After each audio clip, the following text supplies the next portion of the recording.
When do you think Sea-Doo would change the hull? I presume you mean the ST3 hull. The ST3 hull came out in 2018 or as a 2018 model. Bare minimum is 9 years, so that's 2027. Will they? I do not know. Depends on how things are looking financially. Very likely to change in 2027 because that's a 9-year gap. They've made their money out of it. They'll move on.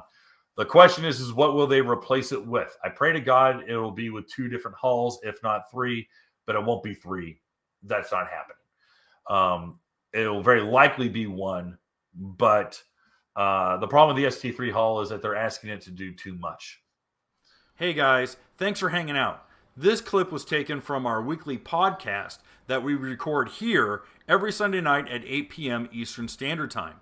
If you want to watch the whole video, you can go to the Watercraft Journal's YouTube channel, go to playlists, and then click on live sessions. You're going to see it there. Otherwise, go ahead and leave a like, a comment, and definitely subscribe to the channel. It helps us grow. And again, thanks again for watching our videos, and we hope to see you soon.